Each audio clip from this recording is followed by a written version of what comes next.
Ya gitu saja.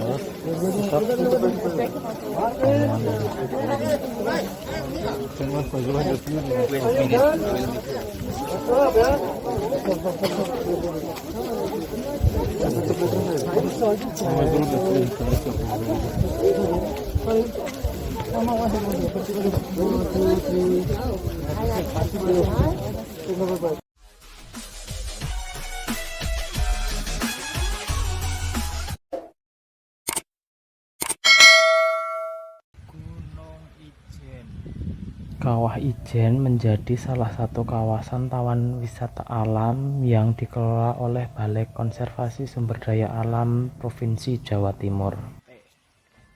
TWA Kawah Ijen terletak di perbatasan antara Kabupaten Banyuwangi dan juga Kabupaten Bondowoso. Kawah Ijen, Kabupaten Banyuwangi. Kawah Ijen, Kabupaten Bondowoso. Loket pelayanan tiket masuk dilayani setengah jam sebelum gerbang pendakian dibuka, yaitu jam setengah 2. Di sini kita hanya perlu menukarkan tiket yang kita dapatkan dari email dari BKSDA, kemudian surat sehat, dan juga membayar retribusi yang telah tertera di dalam tiket tersebut.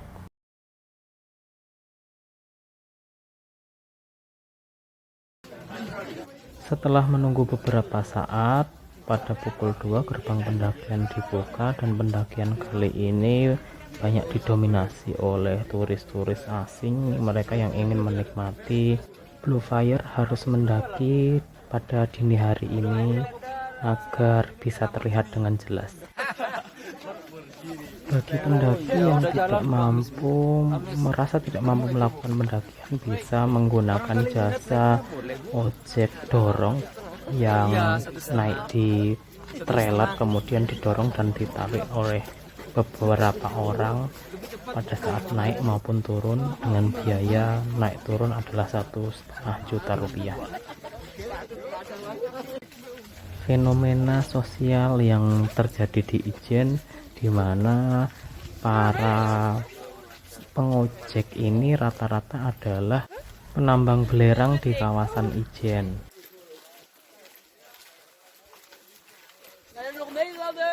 Mereka melakukan modifikasi pada trailer yang biasanya mereka gunakan untuk membawa belerang dari bibir kawah menuju ke bawah, sehingga menjadi lebih nyaman untuk dinaiki penumpang.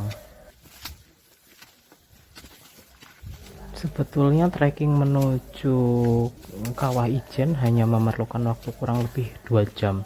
Hanya saja karena banyaknya wisatawan yang ingin melihat Blue Fire, akhirnya kita harus menyediakan waktu yang lebih karena harus mengantri untuk menuju ke Blue Fire-nya.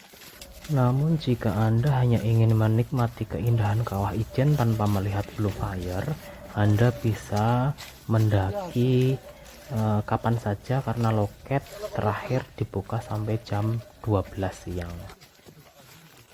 Karena pendakian dilakukan pada dini hari, sehingga tidak banyak yang bisa diabadikan. Dan ini adalah kondisi di pos 3, di mana banyak para pendaki, terutama wisatawan asing, yang beristirahat sejenak. Jarak antar pos juga tidak terlalu jauh dengan kondisi medan jalan yang bagus. Beginilah kondisi antrian para pendaki dari bibir kawah menuju Blue Fire yang ingin turun melihat Blue Fire. Terlihat banyak sekali pendaki yang ingin turun. Untuk mencapai Blue Fire, bagi orang yang belum terbiasa wajib menggunakan masker respirator. Kalau bisa juga pakai kacamata, karena asap atau gas yang keluar dari kawah cukup beresiko jika terpapar ke panca indera manusia. Dan dari kejauhan, inilah dia Blue Fire yang hanya ada 2 di dunia, salah satunya di Kawah Ijen. Ini adalah atraksi yang sangat langka yang orang Indonesia sendiri harus bisa menikmatinya. Beginilah penampilan kami di sekitar kawah yang mengeluarkan blue fire. Jika Anda mendengar ada suara yang keluar di situ, itu adalah suara orang-orang para penambang yang mereka sudah terbiasa karena tubuhnya sudah beradaptasi dengan semburan dari gas belerang yang muncul dari dalam kawah ijen ini.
Meski beresiko, ini adalah salah satu keindahan dunia yang sangat langka yang harus kita ketahui sebagai orang Indonesia. Karena memang informasinya hanya ada 2 di dunia, yang salah satunya ini ada hanya di Taman Wisata Alam Kawah Ijen di Jawa Timur.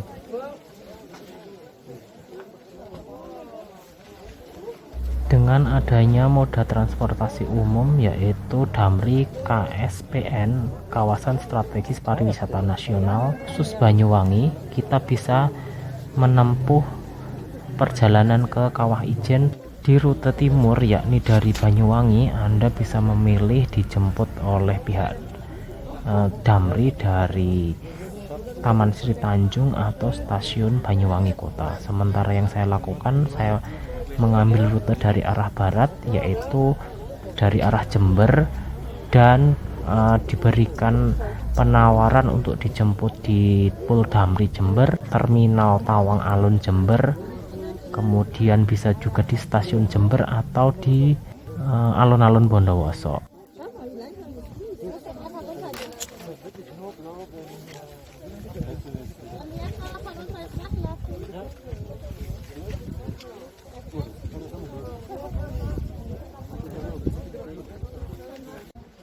Dan inilah pentingnya membawa safety tools saat mendaki Kawah Ijen, terutama ingin melihat blue fire, karena pada saat negara asap begini menyerang, rasanya itu sudah tidak enak di panca indera kita. So be safe ya kalau mau mendaki ke sini.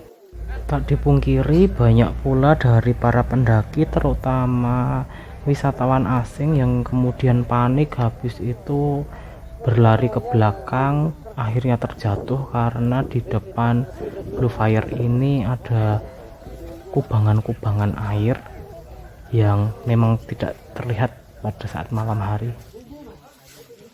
Pada saat saya merasa sudah cukup melihat blue fire dan tidak enaknya terpapar dari gas yang keluar dari kawah, saya memutuskan untuk kembali ke bibir kawah, dan ini adalah kondisi yang harus saya lalui. Ternyata masih banyak sekali pendaki yang hendak turun untuk melihat ke spot blue fire, sementara kita yang dari tadi sudah di bawah saja juga banyak yang mau naik, sehingga terjadi kemacetan yang luar biasa di jalur trekking kawah ini.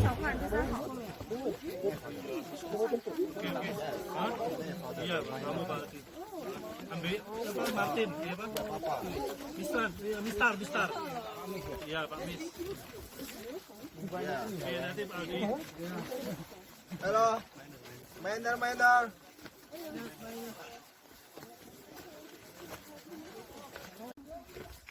Sesekali para pendaki harus mendahulukan para penambang karena mereka harus membawa beban yang cukup berat di pundak mereka untuk mencapai bibir kawah.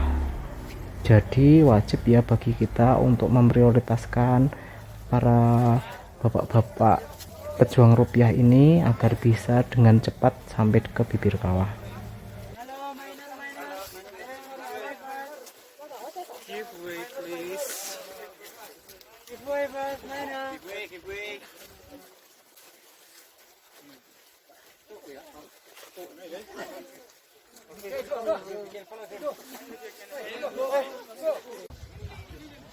Sudah sangat tidak memungkinkan.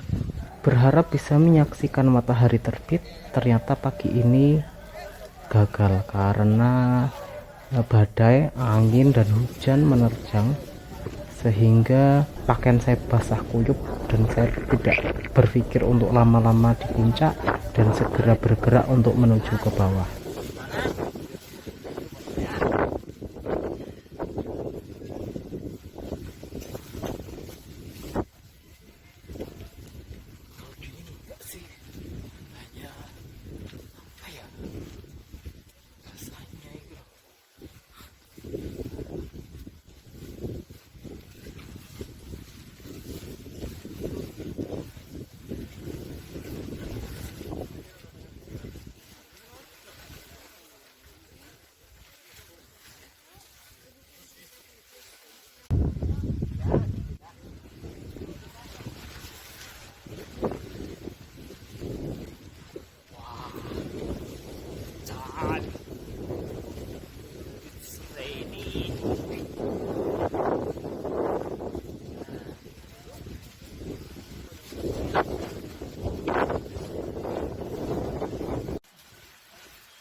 Ini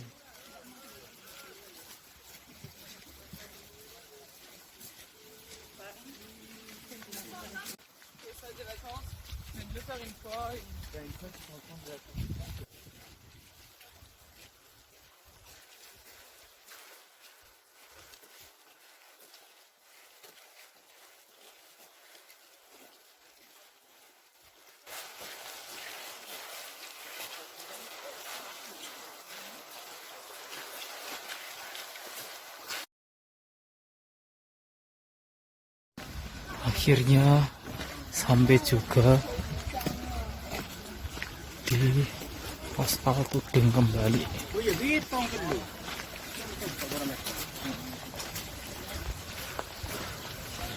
Cuacanya kurang bersahabat.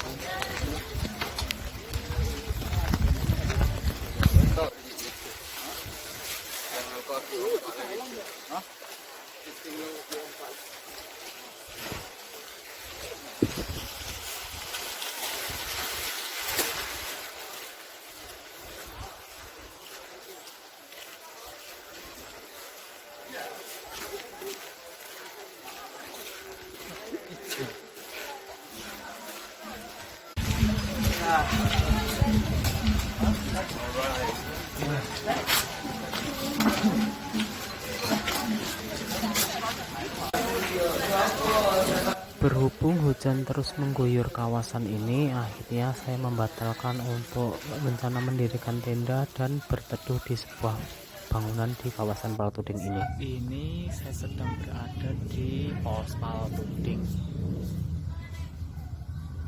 Kawah Ijen.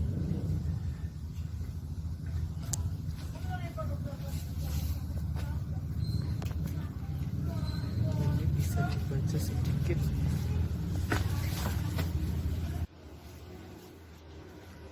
Adanya patung gandrung.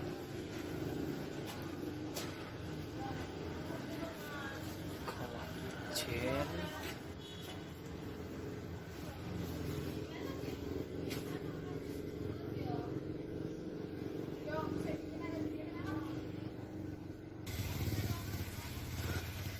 Mari kita overview sedikit. Beginilah kondisi di sekitaran pos Palpuding.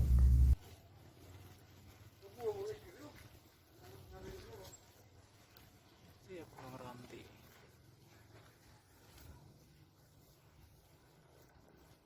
Telkomsel.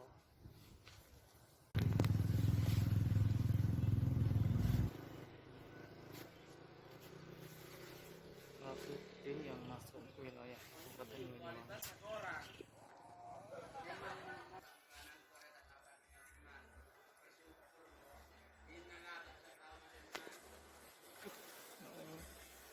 Lewat.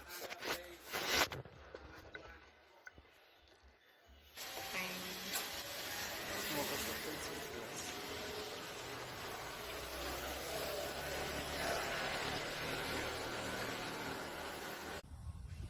Selamat datang di Geopark Ijen, Kabupaten Bondowoso. Cuaca cukup cerah jam 10 pagi, namun pukul 12 siang kabut kembali menyelimuti. Akhirnya armada telah menanti dan petualangan saya di Ijen berakhir sampai di sini.